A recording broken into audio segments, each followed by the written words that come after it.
بركان من الشوكولاته، حاجه كده بتدوب في البق. عايزه اقول لكم تحفه، طعمها يجنن.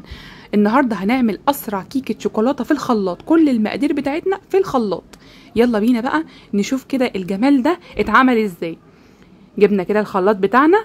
اول حاجه هنستعملها هي كده كوبايه من الزيت على الزبده، يعني نص كوبايه زبده نص كوبايه زيت، كوبايه من الكاكاو الخام، كوبايه ونص من السكر، كيسين من الفانيليا،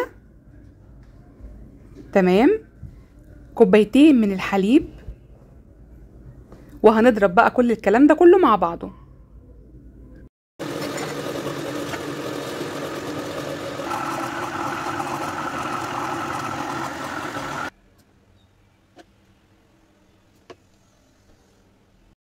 تمام، ضربنا كده المكونات دي كلها كده مع بعضها. انت بقى عندك في البيت بكوبايه معياريه من اللي احنا حاطين بيها السكر والحليب والحاجات دي، تحطي كوبايه كامله من الصوص ده. انا طبعا عشان عارفه وبعملها على طول فحطيت في الطبق ده علشان طبعا يكون عندي كده في جنب.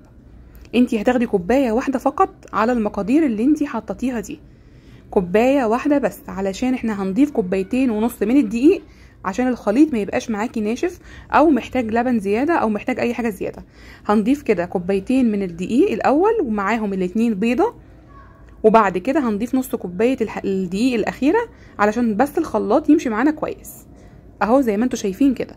يبقى حطينا مع الخليط ده كوبايتين ونص من الدقيق، وحطينا 2 بيضه، وخدنا من الخليط ده كوبايه واحده فقط صوص شوكولاته عشان ده اللي في الاخر خالص هنستعمله. حطيت بقى كل المقادير بتاعتي هنا ليه؟ علشان اخر حاجه بضيفها للخليط بتاعي هو البيكنج باودر. مش بضيف البيكنج باودر في الخلاط احيانا كتير جدا بيروح مفعوله.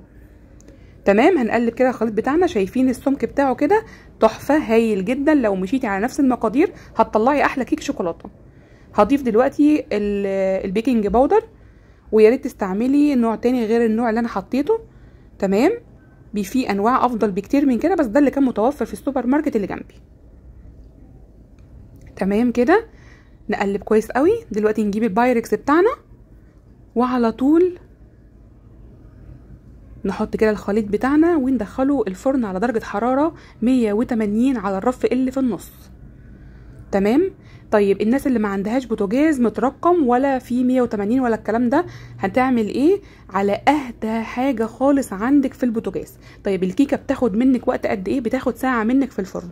يعني ايه ساعه؟ يعني انت بتدخليها على درجه الحراره الهاديه خالص او درجه حراره 180 على الرف اللي في النص في الشبكه، وبعدين بتعملي ايه؟